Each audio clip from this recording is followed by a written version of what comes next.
Here we are with episode 7 of Why Is Your Podcast on a Dead Girl's Phone? My name is Niles, and today's guest is Rene Moran, who played Ben Carter, Annalise's client in 403. It's for the greater good. He's also been in Switched at Birth, General Hospital, The Odd Couple, Chips with Dax Shepard and Michael Pena, Stuber with Kamal and Dave Bautista.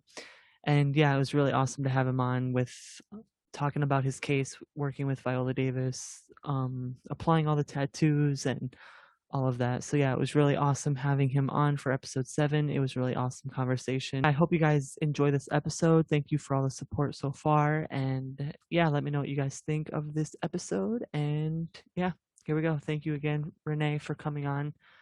You're really awesome, and I really loved having you on. And yeah, I hope you guys enjoy this episode. And yeah, here we go. Listen, I just want to say thank you so much for reaching out and showing interest and love for the show and all that. I think that's dope. And what you're doing with this podcast, I think is amazing, dude. I see your stuff on Instagram, and I was like, look at this kid taking off. Okay, cool. I dig it. And I was honored when you reached out. I was like, I wonder if he's gonna ask your boy. And then Tattoo boy. yeah, man. But Yeah, yeah, man, very cool. Thank you. I remember when you were first on, and I messaged you and was asking you questions about all that. So I remember you had actually pretty good questions too. And yeah, are you like a filmmaker yourself in any ways? You had, like I said, you had good questions.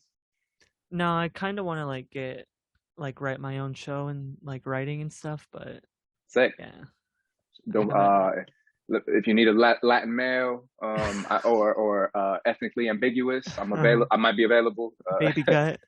write me in there. You know what I'm saying? Keto. No. Yeah. Keto. You know what? You ever tried keto? Nah, You don't look like, you don't need keto, dog. Look at you. You lean. You like Bruce Lee. Like Bruce Lee didn't need no keto. He did other stuff probably. Maybe he did keto. Who knows? He's on the next episode, the podcast. So I'm gonna ask him. No. Whoa, that's badass. So you're gonna bring him from the dead, from the afterlife. Afterlife podcast, yeah. Well, it is Zoom, so you can be anywhere pretty much. Oh my god. Nice. Oh god. First off, thank you for coming on and saying yes and being You're my welcome. 7th guest on. Hey, lucky number 7. Cool. Right. Yeah, no, I'm excited to be here now. Like I said, I know you're a true fan of the show, and I was excited to talk about it because that was actually one of my favorite. Actually, it could possibly be like my favorite role so far. Damn. Yeah, it could be. It's up there. Definitely top 3 out of the fun stuff that I've been able to do so far. Kind of wanted to start with growing up. Tell me.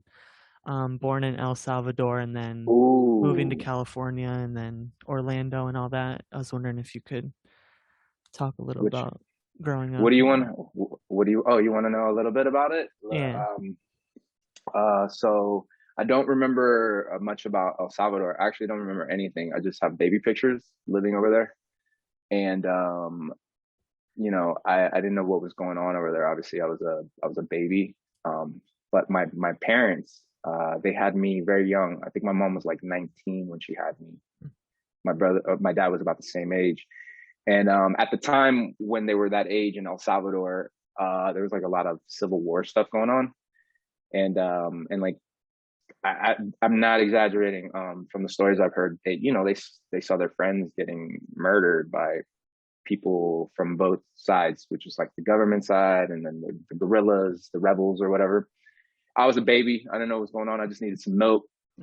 And and they would, and they did everything they could have provided for me. But during that, they were going through this craziness, and trying not to, be killed themselves, and children were being taken as well. It wasn't just adults. Like it was really, it was horrendous, from the research that I've done. But anyways, my dad was like, we gotta get the heck out of here. So he hopped on this train. It's called La Bestia, which translates in English to the beast. Oh, shit. And it's like a train that just goes up and down, I guess, Central America, all through those countries. And my pops hopped on that thing, and it's really dangerous. People, he wasn't exactly inside of it in a comfortable chair, and getting fed snacks. My dad was on top of this thing and with other people, and they were just trying to get to another country where they have a chance of not being murdered on a daily basis.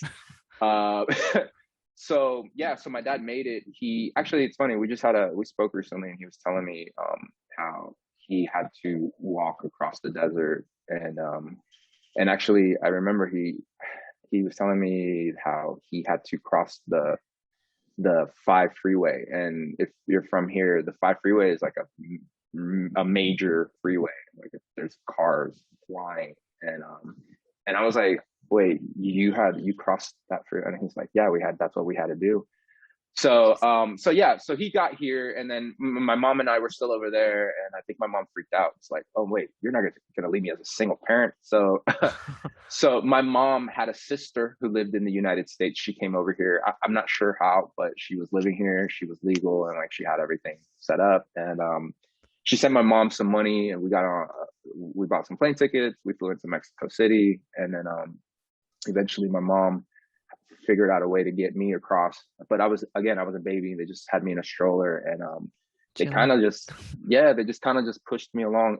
My mom tells me it didn't work the first time, and this is like back in the day, so like this is before 9/11, and I feel like things were probably a little bit more laid back with immigration and things like Yeah. that. And yeah, I got across as a baby. I had to live with my aunt because my mom couldn't make it. So my dad was here. I had to live with my aunt for a few weeks, and then my mom had to figure out how to get across. And she somehow did it. And I haven't heard the full story because I don't know. Maybe there's details that she may not want to share with me. Who knows? Yeah. But it's horrendous. So they went through that. They didn't come over here to like steal work. They just wanted to, with the legit political asylum. And but anyways, yeah, we got to LA, and then I spent a few years out here with my parents, and then I moved to Orlando when I was about 5 years old. And once I started school, like elementary school, my mom was like, "All right, this is our home now." So I grew up in Orlando. It was cool. Yeah, I had Disney passes all the time. Yeah. You know what I mean? Family members working out there, but it's not just Disney out there. It's like it's a real community, and it's different. Niles, where are you from, by the way? Where do you live? I'm in Iowa. Oh, awesome, awesome, very cool, beautiful country, Well, I'm sure. yeah, No, I'm serious. I love I yeah, it love is, views but like that. yeah. Yeah. In Orlando is like kind of small town, and it was like spread out. Everything's kind of far away, but it's not because there's not that much traffic. And yeah, I grew up over there with like a very Caribbean culture, very rich. You know what I mean? Cuban sandwiches everywhere, and you know what I mean. It was like Cuban coffees, and like it's beautiful. I loved it. It was a really cool experience growing up over there. And once high school stuff was over, and like I went through some stuff where your boy got into a little trouble. Now I'm not gonna Come on. lie, I got into a little bit of trouble. I was, here's the dynamic where I think people don't really understand unless you're an immigrant. But you move to a country, and your parents may be from, they were raised in a different culture, and now you live in America, and you want to be like all your boys, like Trevor and Chris down the street. You know what I mean? They can have sleepovers and pool parties, and I'm over here like my mom's like, sleepover? What do you want to sleep over for? You got a bed right here. And I'm just like, Mom, it's like a thing you do out here. You go to your friends. So it was like a weird thing where like my parents we had a lot of like conflict in those years. And then I rebelled, and I was like, I'm gonna do what I want, mama. I'm gonna live this hard life and learn the hard way. Regret it, but it got me to here, and I without actually going through those tough years, I never would have came to LA. LA for me was like my rehab. To be honest with you, Yeah. I came out here to kind of like clean up my act and like stop doing certain things that I should have been doing. Hint, hint. And So yeah, so I got out here and I was like, yeah, my mom was the one that planted the seed. I had gotten kicked out. It was like the third time. It's like my dad was just like, we finally had like a. If I'm gonna take the gloves off. Me and him got into a fight. My dad whooped my ass like a grown man, and I deserved it. And he tossed me out, and the cops came and they were like, "You can't come back here." And I was like, "Dang it!" So, and my dad was like, I don't want to come back anyways." But I moved out and I was living on someone's couch. It was like the third freaking time I'd been living on someone's couch, and bro, I was so sick of it, man. I'd have like my clothes would be like in trash bags like all the time. All my clothes would be wrinkled, like, and I would have to wear the same stuff because you can only fit so much in a black trash bag. So yeah, it was the worst. But my buddy let me stay on his couch, and then like I was there for a couple months, and then I don't know, things just all these weird experiences kept popping up, and I was like, I had that epic convo with my mom, right? It's like that epic conversation that switches the movie to like a whole new story, right? Oh. This is what happened. I was like, Mom, I was like, I can't do this anymore. Like, I'm tired of living on people's couches. It's like, I don't know what to do. Like, I'm really lost. I'm like, what do I do? And we were talking, and she was like, at some point, she's like, why don't you move to LA? And I was like, hell no. I was like, I'm from the dirty South, mama. I ain't never going nowhere. This is my hood. They know me in these streets. Respect. And then respect, right? And then my mom was like, you sound like an idiot right now. And I was like, no, mama, like, this is my childhood. Like, I don't want to go nowhere. And she's like, listen, you don't got to go forever. Why Try don't it you just out. go for like 6 months? And then if you don't like it, come back. And I said, I was like, hey, that doesn't sound that bad. 6 months doesn't sound bad. So about a week later, I was on a flight and I came to LA. I cried as soon as I got off the plane. Oh, it's a mistake. Why am I here? I hate this place. I want to go Orlando. home. Yeah, I rep my city. I Oh rep my yeah, there city. it is. I didn't plan that, I swear. But Oh, no, but yeah, I landed. I lived with my aunt. Remember the aunt I mentioned that I lived with when I was a baby when my was mom here brought me to the already. country? Yeah. Yeah. Guess who took me in again? Oh my My God. Same my man. my my auntie, my tia, and I made a deal with myself. I said I will bring no problems to her home, and I will reinvent myself. I will be a new person, and God gave me a second chance. He really did. Because what I was doing in Orlando, I either would have like gone to jail, I would have overdosed, or like I would have something would have happened. And you know, uh, so yeah. So coming out here, I said, you know what? I'm gonna totally remake myself. I'm gonna be like a brand new version. You know what I mean? And yeah, and just I started doing stuff out here, and then maybe like a couple years living out here, the acting thing kind of came together. But yeah, Yeah. that's kind of uh, like kind of like how I ended up in LA and got introduced to the business of acting and stuff. And how exactly did acting like come into the picture? Like was there other things you had like your mind set to doing or Um, I didn't really have like a game plan or anything. I when I came to LA, like I told you, I was just trying to like sober up and like get back on my feet. And it's really funny, man. I was working at a gym and I was like working the front desk, and it was really weird because it's funny how God works, man. Like I believe in God, and like I did all that damage to my body and my mind before I moved to LA. When I got to LA, I effortlessly found a job. And when I mean effortlessly, like literally, I just met somebody one day, like, hey, you want to work at this gym? I accepted it. And it was funny, like I went from this lifestyle and then this one, which is offering me like a healthy lifestyle, teaching me like how to take care of my body and my mind and stuff. And I was like, wow, it's really interesting. So I took full advantage and I took care of myself. I started working out all the time, and I like started eating right, and like I was feeling amazing. And all my friends were like that because all my friends were from through the gym. So I was like, wow, this is addictive. Like, this is amazing. I love feeling great. Like, wow, I want to be great all the no. time. And then, I kind of lost the excitement, and I was like, you know what, I'm doing well. Like, I think it's time to go back to Florida and go live with my family again. And literally, I'm not kidding you now. It's like, this isn't for dramatic purposes. Like, the day I was getting my paycheck, I was going to buy my plane ticket to go back home. And that same day, a woman from the gym approached me and she said, "Hey, I know this client of mine who's looking for someone to answer phones at their office." And I was like, "All right, cool." I was like, "I'm not really interested because I'm about to go home." And yeah. And then she's like, "I really think you should check it out." And I was like, eh.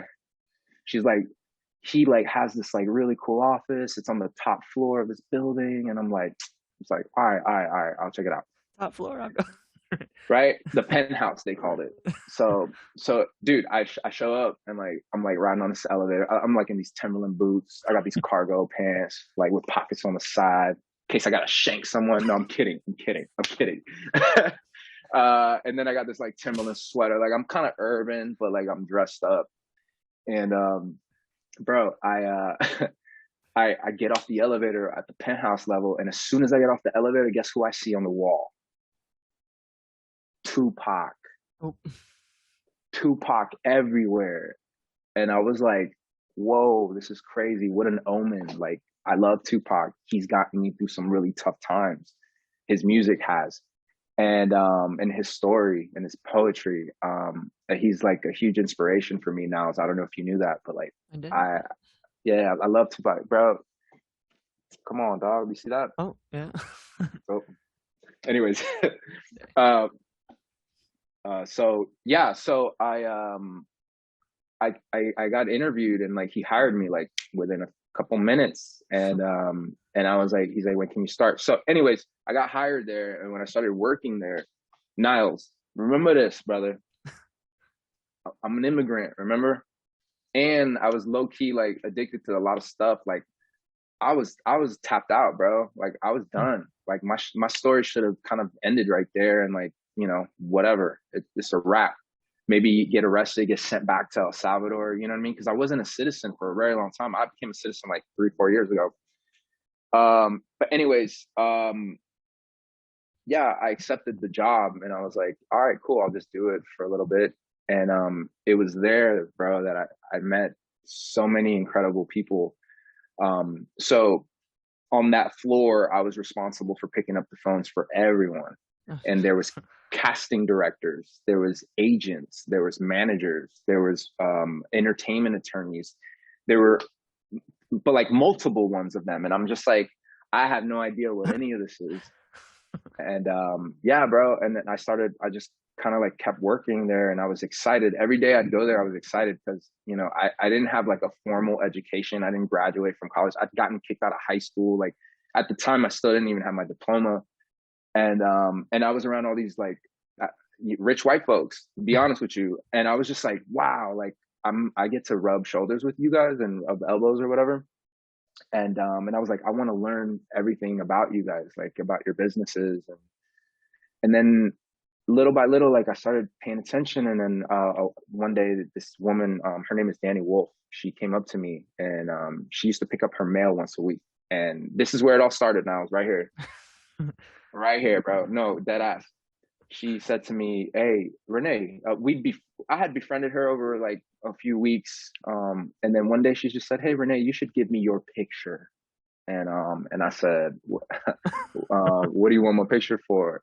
And she said, "Do you know what I do for a living?" And I said, "No, but I do notice you get a lot of pictures in your mailbox."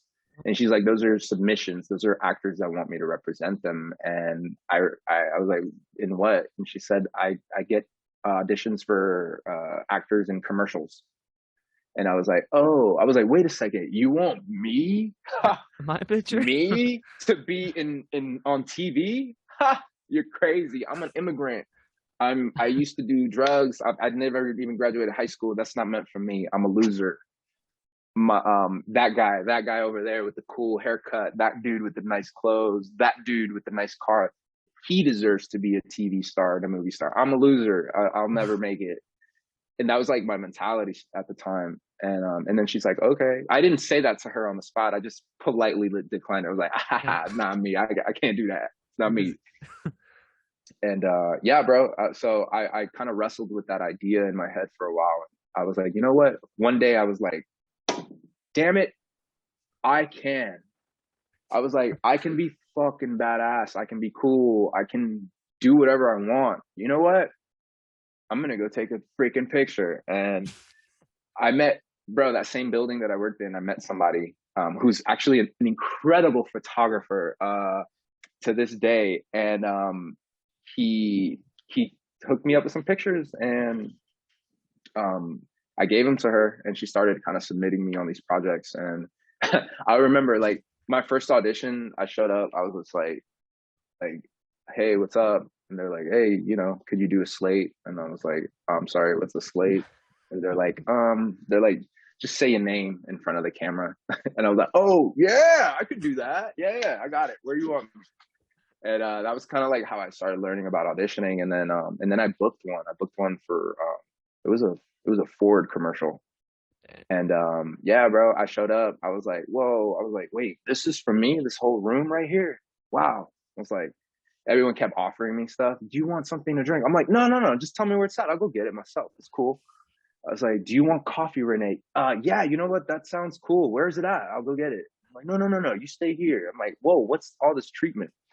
And anyways, it was amazing. I didn't really have a big role. All I had to do was like walk. I was on a date with a girl, and we were walking outside of a movie theater, and then her friends roll up in a Ford, and they're like, hey girl, we just got tickets to Chris Brown. You coming or what? And then she looks at me and she looks at them, and there's like their faces are like, and then she gets in the car and leaves me, and I'm just like, Yeah. it's really great. That's on YouTube, right? Yeah. No, no, I wish it was. You know what? It was used for Chris Brown, like this Chris Brown tour that was going on at the time. And yeah, I think they were running it. People would text me, "Oh my God, dude, you're at the Chris Brown concert on the big screen." And I'm like, "Dang, that's really cool." Yeah. So yeah, bro, Wow. that's kind of where it started. And then I had a good experience on that first commercial. And then I remember I called that lady after the day was over, and I said, was like, yo, Danny, damn. I was like, yo, that That was was good. dope. Oh my God. I got all these snacks. Like, they had me in a room. I was like, Danny, I'm gonna be honest with you. I would have done that for free. You know what? I would have done that for $100. Like, that was amazing. And she said, Renee, she's like, you're gonna get a lot more than $100. I said, stop right there. This is not about the money.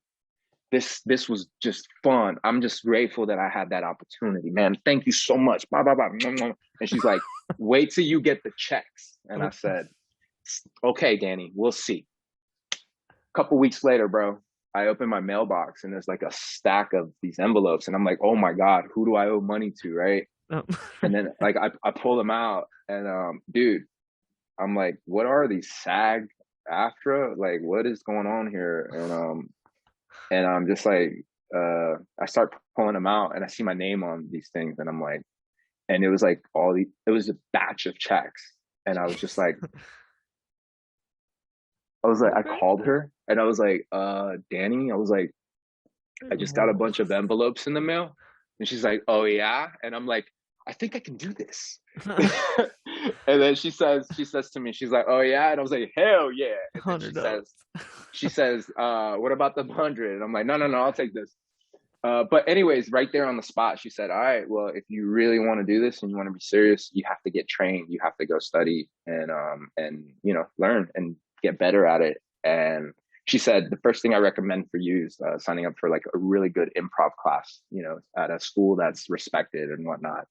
So I signed up at Upright Citizens Brigade, and I started studying improv over there. And that was just pure fun. Like, I was like, wow, this is cool. I can be silly and not feel judged. And this is pretty amazing. Kind of, I don't know, it kind of changed my personality a little bit, or like just helped me be more comfortable in my skin. Confident. Yeah. And yeah, and then from there I just kept training. Like, I kept studying, and then here's the thing, Miles. I never called myself an actor those days. Like, I refused. I hadn't earned that title. You know what I'm saying? Yeah. People that call themselves actors are like like people that have bled for the craft and like spent years and time perfecting their technique or whatever influences them to give a great performance. Like it's a lot of sacrifice and time, and it's not just the on camera time. It's like, and it's not just your rehearsals. It's every day, your everyday life. Like The it's a whole different life. Yeah. lifestyle. Yeah, it really is. I didn't know that's what I mean. That's just my interpretation of it. I can't speak for all actors, but for me, it definitely feels like a very interesting lifestyle because I come from a small town. I'm from Orlando. Like I could be driving a '96 Honda Accord outside and be totally cool with it. Like I don't care about stuff like that, you know. And it's just really interesting to like how should I say just be living in this type of environment. But yeah, I didn't call myself an actor for a long time just because I hadn't earned it, and it took me a couple of years before I was like, you know what, I'm actually gonna do this professionally. So I remember I went back to school, I went back to college, like to try to take some classes, and I decided to finish up my high school, and I got my diploma. Like I was just kind of like setting myself up to do something else because I still didn't believe that I could do real acting stuff. I thought it would just be like a commercial here and there. Just yeah. Yeah, and so then I got serious at some point in 2000, like I don't know, 2013, 2014. I said, you know what, like you're getting results and you're not even trying. So if you really try, then maybe that'll make a difference, you know. And then I was wondering, you mentioned Tupac, and I have a little note right here. I was wondering if who your other role models are, like either like personally or My dad and my professionally. mom, my mom and my dad, because of their story, like what they did to give me a better life. um I look up to a lot of people. I mean, when it comes to artists, people that I look up to, I admire, the energy and the impact and the positivity that Will Smith puts out there. I grew up watching Will Smith, and he was like, I loved his vibe and his energy. I was just like, man, like you're freaking cool, man. I want to just hang with you and like be like you. Um, but yeah, for me, I also have like a really great mentor. This is a gentleman named Rick Barlow. Like he's been like a second father to me, and he's taught me so much, about just business and like how to not just business and numbers and things like that, but also like on a more like spiritual level, like, you know, doing good, and the more good you pump out there, the more it comes back. And like, it's such a valuable lesson that I've never learned from anyone like I've learned from him. And I continue to gain that knowledge from him on the daily, and I try to apply those things and test them out, and see what works for me. But for me, those are the people that I kind of like look up to. I don't have a lot of like celebrity people that I definitely respect a lot of people in the business. But for me, it's been people that have inspired me like on a very personal level that I really admire and look up to. That's Will Smith. Yeah, yeah, that's Good deep. pick, Yeah, good pick. I like him. I like him. And then John I mean, other actors too, like John Leguizamo. Yeah, I really like his work. I've been watching him since I was a little boy. Um, so yeah, and there's a lot of people. I love Jim Carrey. I think he's the most hilarious person. I grew up watching all his films. Martin Lawrence is another really big influential person as far as like being, just funny stuff. Like I've done a lot of, I don't know if you've seen some of the roles I've done, but it's like a lot of, oh yeah. gangster stuff that I do.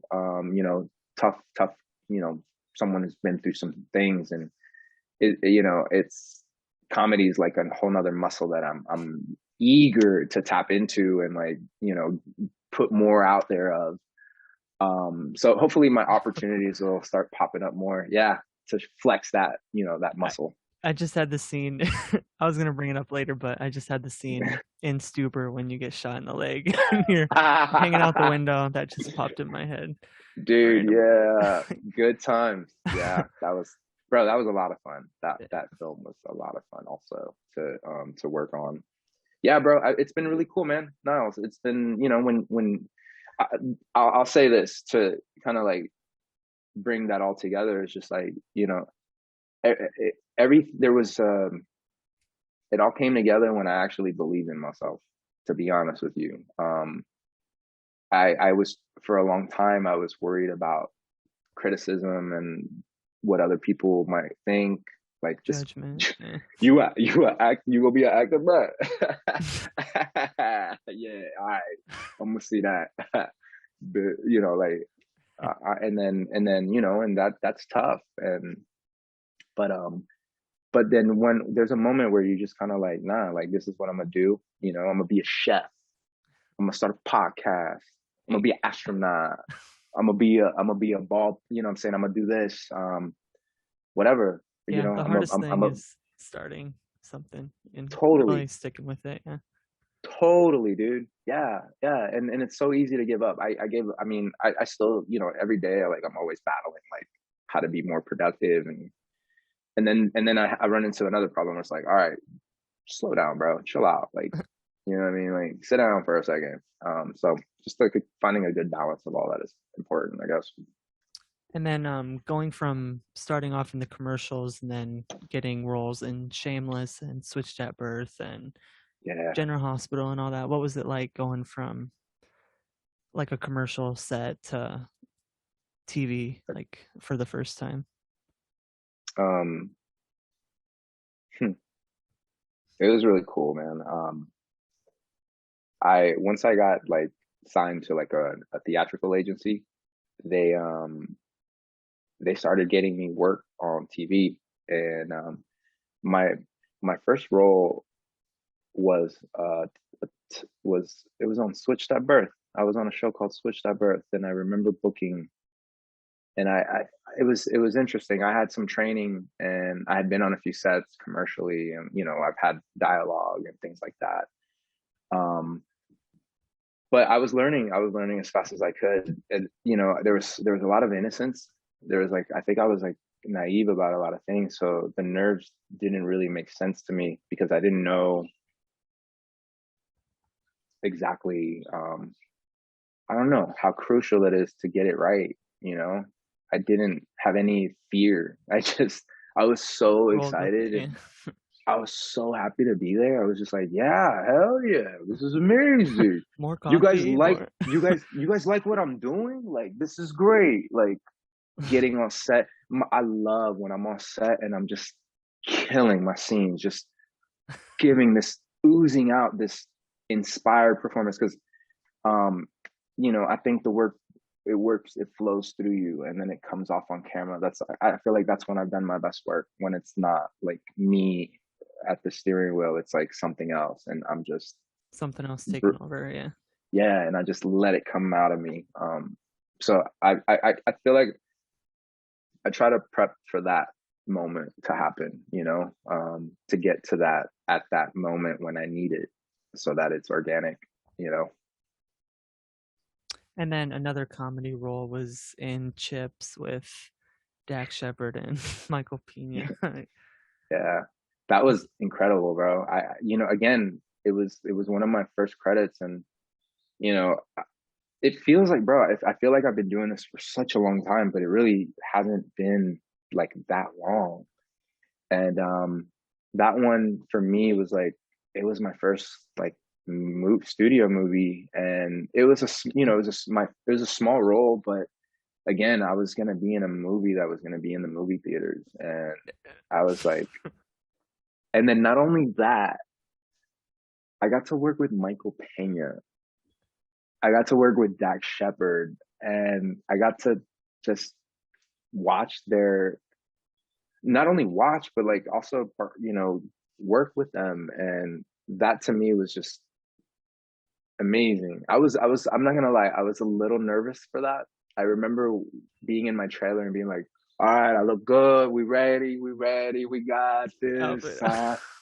Got down on my knees, do my last prayer right before I head out to film. And I remember I was walking up, and then all of a sudden, like, Kristen Bell pops out of Oh, nowhere, and I'm just like, and she's walking towards the set also, and I'm just like, oh, I think that's Kristen Bell right there. And I was like, we're too close to not talk. Oh So no, I'm like, hey, how's it going? That your baby? working with your husband today. You know? No, no, it wasn't awkward. She was so lovely and I felt so comfortable. Like I kind of forgot about the nerves. And then I got there and Dax was there and he's so tall and so funny, his timing. And I remember we were just chatting. We were talking with the creator, the actual original creator of Chips. And he was telling us a story how he found Eric Estrada. He was working as a bouncer at a bar that he would frequent with. I'm not sure if it was his wife or a girlfriend at the time, but he would go there and he met Eric Estrada just over and over. And originally, that role he explained to us it was supposed to be an Italian man, like greasy hair, like a typical like Italian vibe. And Eric Estrada somehow made him, change his mind. He had him come in and audition for the role, and the rest is history, as they say. But yeah, that was a really dope experience. I actually, I had to speak Spanish on camera, which was like also one of the rare few times that I'd gotten to do that up until that moment. And that was interesting too, like on a technical level, like, you start dealing with regional, Spanish, like where's my character from? We're in, Chips, California Highway Patrol. He's very likely to be Central American or Mexican or, so it's like how do we deliver this, as opposed to if I was a Caribbean Latino who grew up in Puerto Rico or something like that. So yeah, I had to put some stuff together for that one, which was a lot of fun. And then I got to, dude, watching Michael Pena work was awesome. Dude, he's so like comfortable. It's like the way we're conversating right now, this is literally how his performance. It's just so natural. It looks like I'm like, Easy. wait, is he doing the lines or are we Is this supposed to be? this is real? And then Dax, he's just so funny. They would improv a lot off of each other, and it was just brilliant stuff. It was really cool. Kumail was also really brilliant at improv. In Stuber, he's brilliant, man. He's so funny. It was really cool to work off of him. Like he was just, and the director Michael Dowse, he never kind of like never slowed me down. If anything, he would push me to give him more. That that scream that you talk about in Stuber, there's a little. I remember he was like, there was a couple of notes there. He's like, louder, and I Oh was my! like, louder. And I'm like, okay, You just got uh, shot. yeah, yeah. You just got shot in the leg. Copy that. Uh, I'm hanging out the car. Oh, Uh, no, but the kids are watching. yeah, yeah, yeah, they were on the edge. Oh, those were some sweet kids. Yeah, but yeah, that was fun, and he just kind of let us roll, and then Kamea was obviously the quarterback. He was definitely the one to focus on, but those little tidbits of improv that he do, I got to improv back with him, and I was like, oh my gosh, this is cool. I'm like, don't be nervous, come on, get Dave in here. Batista is gonna come see Dave you, bro. Batista's here. His biceps are like this, bro. Like, Jesus yeah, mine are huge Normal. already, but his are just like, Three of yours. yeah, maybe 4.5. Yeah. No baby Um, gut either. no, no. Hey, I don't got that. I'm not gonna show it, but Just joke. but yeah, man. No, no, it's good times now. And then, of course, we have to talk about How to Get Away with Murder, why we're all here. Probably the big, Yeah, big yeah, episode 3, season 4. It's for the greater good. I know the episode title is offhand. I know. yeah. um, You're a true fan, man. That's real cool. what was it like with the audition? And did you have any like certain any um scene you auditioned with that was, or how did all that work? Yeah. I remember that audition actually. I've been on a lot of them, and there's a lot of them that I don't have any not detailed recollection, but this one I do. I remember I've been to this office a lot, and I was like, you go to the same office over and over again. You start getting kind of, at least on my end, I got a little frustrated. I was like, man, I'm not booking. But, the Hmm. important thing is they keep calling you into audition, which means, we like you. We Something's haven't found the good. right Yeah. role for you. And yeah, I remember I walked into the room. I think I went straight to callback. So the producers were there. And I I gave a read, and I remember I was fully like, I was like all in. And I remember just everything, the body language, the posture, everything was there. And I just I read it. I read the role and I kept it as real as possible. And I remember um, feeling pretty amazing about what I had done or what had come through me. And then they had me adjust a little bit, and they made me do it again. And then that was it. It was over. I didn't know if I got it or not. And I went home, and eventually I got the call. And then I was like, oh my gosh. And I started doing the math because I hadn't gotten a copy of the full script. So I I just assumed that maybe I had a scene or two with her, and maybe like a quick moment. And I was like, can I get the script? Can I get the script? And when I got the script, I was like, Every. oh my God. It's like, what? So then they sent me to meet up with this guy named Sergio, who does like I guess he's head of makeup department, possibly. I'm again, forgive me if I'm wrong. But I met him at a special effects studio down here in, I believe, in Burbank. And I showed up, and I'd never really done, I had never had a meeting with like special effects before, and I wasn't really sure what we were about to do. I did know that he had tattoos, but I didn't know what we were going to do with that. And they took me to the back. Sergio's like this awesome dude, man. He's so cool. And we're just like vibing out. It's like the first thing he says to me, and mind you, I hadn't read the script yet. He walks in and he says, Rene. And I'm like, what's up, Sergio? Hey, what's up, Poppy? How you doing? Be trying to be cool. And and he says, so what does it feel like to have all your scenes with Viola Davis? And I said, What? and I played it cool. I was like, I'm excited, man. I can't wait. Inside, I was like, I need to start rehearsing right now. I need to leave. I need to go. I need to leave right now, and I need to get ready for this Oscar winner that I gotta work opposite. Just a little. So yeah. So I remember I still hadn't read the script, so I'm like, oh my gosh, cool. And I'm like asking them little questions here and there. Anyways, they take me to this other room and they sit me in a chair, and like they start measuring like my arms and my face and stuff. And one of the guys in there is like, hey, so what does it feel like to be sitting in the same seat as Leonardo DiCaprio? Oh my. And I was like, what? I was like, yo, the legend, the GOAT's been in here. The GOAT sat in this chair. Every. And and then they were like, yeah, yeah. He was like telling me a little bit about that. And I was like, oh, that's dope, cool. Run out And with the chair.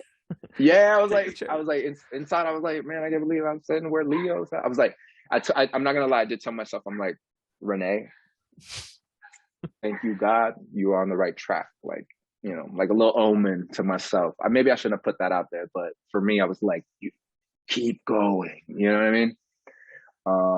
And then yeah, and then they measured me. They took like pictures of everything, and then I still didn't know exactly what they were gonna do, but they designed it. And then I remember I showed up to set super early because it was gonna take some time to apply that all the tattoos. Um, I should mention, like, I don't know, I had like my entire face was covered with tattoos. Excuse me, and my arms, and it took some time. They they had these like really great copies of the tattoos on these, like, I guess, a special paper, and then they brought in these two artists to apply them on me, and they did an incredible job. It took a long time. It took man, I want to say it took about 3 hours, and I would just be there, and they would just be applying them, and then they would transfer them onto my skin, and then the real magic would come together when they would go in with their tools and like age them, and Oh, then the sheesh. ones. Yeah, it was really awesome to transform in such a drastic way. I remember looking in the mirror and little by little, one tattoo at a time, this guy was coming, like he was being birthed, and I was watching it in like live, and I'm just like, yo, like I can't help but be him, you know? It's that type of character. And yeah, dude, I had a blast, man. Was it That was hard? a Was it hard sitting there for that 3 hours, or was it just like all Man, excitement? let me Like let me tell you just something. I would have waited in that chair for another 6 hours if I had to. I did not mind it at all. I was excited.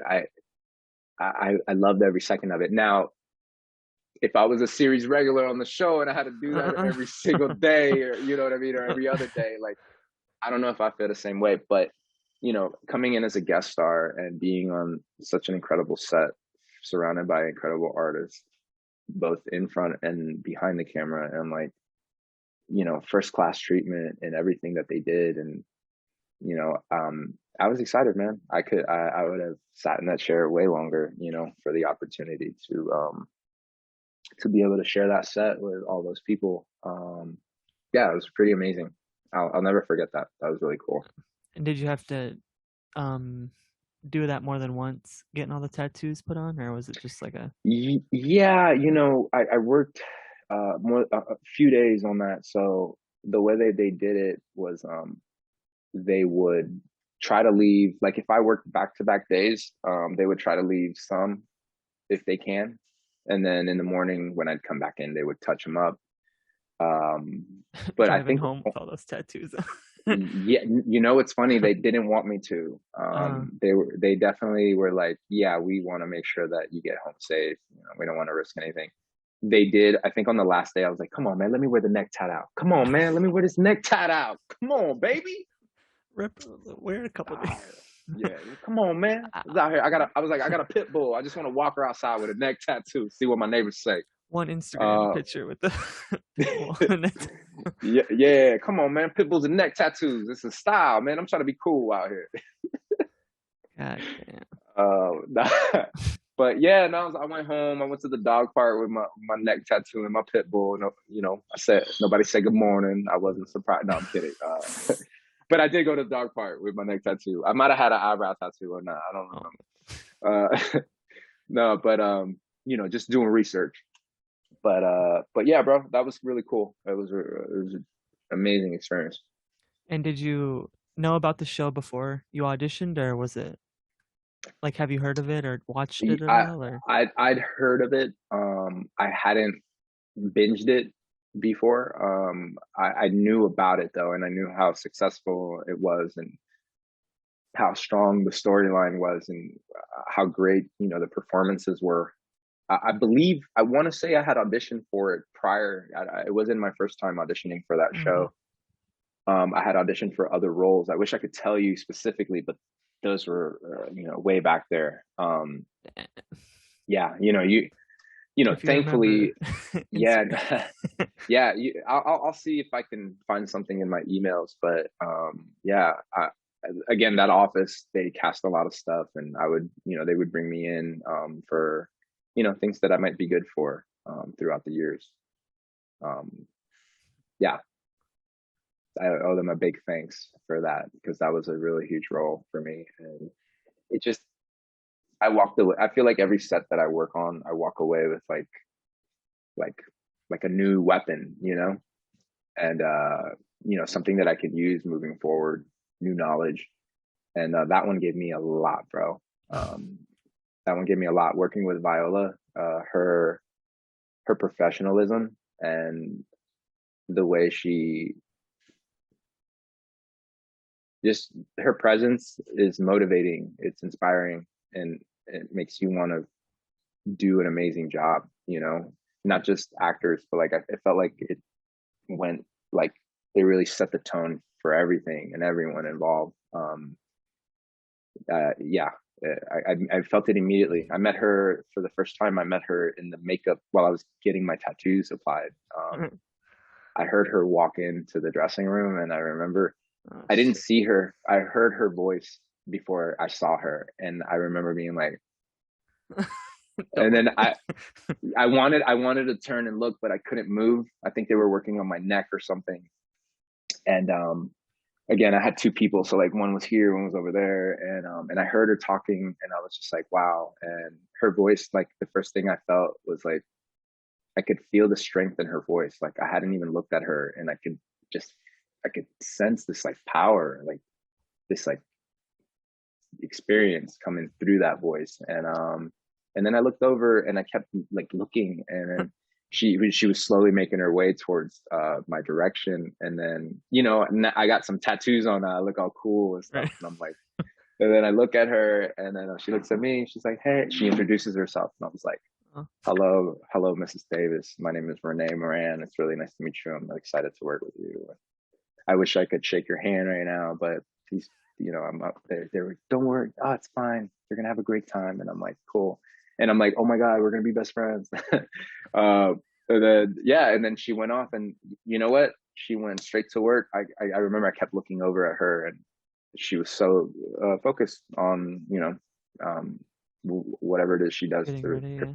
Yeah, and I was like a fly on the wall, but I was also trying to get ready for what I was about to do. And yeah, I took a lot of notes watching her, on and off camera, and she was awesome, man. She's Mhm. amazing. I Yeah, like how she really she is. I like how she came up and introduced herself. That's awesome. Like Yeah, humble, like very humble and yeah, normal yeah. and That means that meant a lot, to get that, and felt like I was already getting support, and I'm nobody. She's an Oscar winner, so to show that kind of love, I was like, man, I was like, I love you forever. hopefully she wins another one tomorrow. I'm Oh hoping yeah, tomorrow most Oscars. definitely, Yeah. most definitely, And most def. Chadwick too. I hope he wins too. For sure. Yeah, hell yeah, I'm with you, bro. And then do you have any probably working with Viola, but do you have any other memorable scenes or stories or anything that you have taken from working on the show? From working on how to get away. Yeah. Um, you know, how to get away taught me to just like be ready, be prepared, and do good work. At the time, I remember I was just starting to like meditate regularly, and I've been doing it for a few months daily. And I remember it really was a big tool for me when I worked on that episode, when especially those scenes where I was on the stand. Mm. Yeah, I really did, my best to zone out, and it was really easy to do, I guess, because of that meditation practice that I had going. It was a I heavy don't know. case too. Like it was a Yeah, yeah, that was an interesting one. I did a lot of research. Actually, I want to say I spent a little time in the cemetery, actually, just to kind of, not to get morbid or anything, but um, just to kind of like understand, or like, I don't know, get a little taste of like where's that loved one for that person could be laying. I remember I picked a specific tombstone also, and it was the one that I had picked for her. And I just kind of like spent a day out there just trying to like let that ooze inside me. energy. Yeah. And yeah, it was cool. It's tough. Another thing I've learned is like, depending on what your role is and what your scenes are about, like it could be a long day on set. You got to deal with like, you know I don't know, some heartache or something, and you got to be in that mental state for 8 hours. It's rough. It definitely. I see. Man, that's acting, man. That's easy, No, dog. Come on, man. just do. Nah. Right. let me tell you something now. You got to cry for 8 hours. Man, that's gonna be a long day, man. How much y'all paying? How much y'all paying for that? $100. No, hell no, no, no. There's gonna be. I'm gonna need some money for that, because Yeah. I'm gonna need some therapy after this day. Right. Like, It takes a toll. yeah, Yeah, people don't it realize does. that. It takes yeah. I did a movie called The Tax Collector, and I had a scene where like the scene opens up. There's like a gun in my mouth. Shia Oh, LaBeouf's holding it, and I'm being kind of held hostage, or my character is with his wife, and yeah, it gets crazy real quick. And I didn't think about the day of filming how I would have to do that scene over and over and over again. And I had to pull out some tools that day to get to stay in that zone. And then I remember like it took some time to shake it off. You know, I got home, it was like 3, 4 in the morning and I could not sleep. I was just awake and it took me a while to shake that off. I didn't know that would happen. That was kind of like something new I learned. So I remember recently I had someone, one of my agents asked about a specific role where, can you cry on command? And I was like, yeah, I can muster up tears, but you know what? I don't want to do it. I don't want to do it. I don't want to spend 8, 6 hours doing that. I just don't like.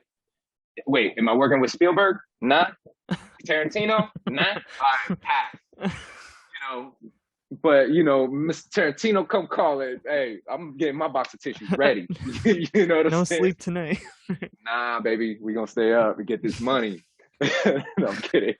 No, I would definitely be ready to go for something like that. Yeah, man. But again, I never like looked at roles like that. I was always like, yeah, I mean that role, I like it. Let's do it. I wasn't thinking like, what are the longer term effects?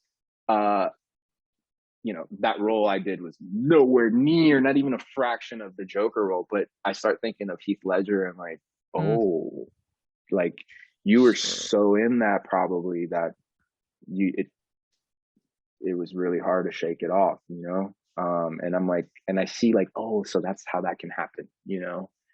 Um, yeah, yeah. But it's people are willing to go there, and when they do, man, they deliver some performances that can be very just iconic. And I definitely I've the few years that I've done this, I've done a little bleeding of I've bled for it a little bit, but I got a lot more to go, and I'm ready.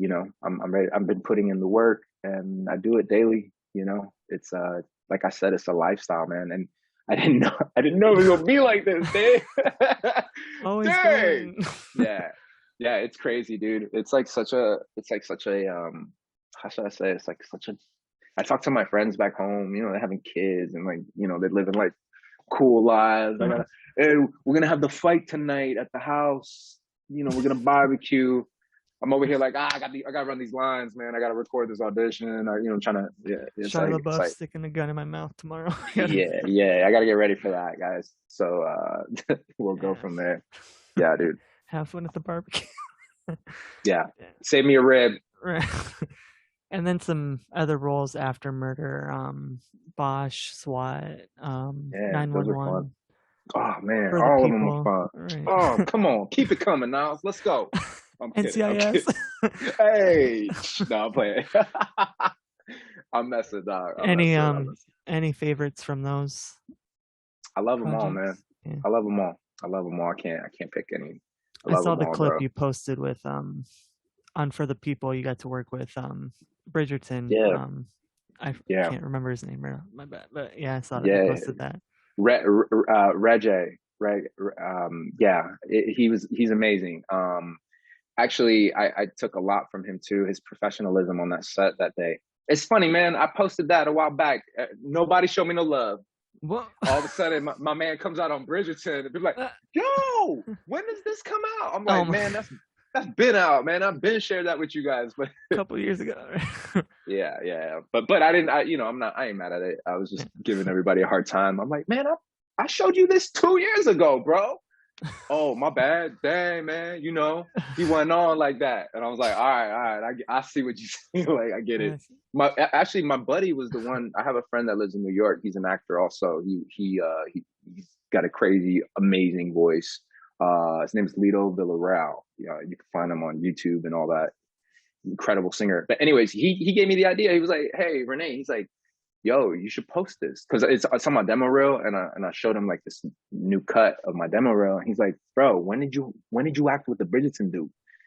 And I was like, bro, I've been done that, man. And then he was like, you need to post that, and I was like, why? He's like, bro, he's hot. And I was like, all right. And then I thought about it for like a week or two, and then one day I was like, you know what?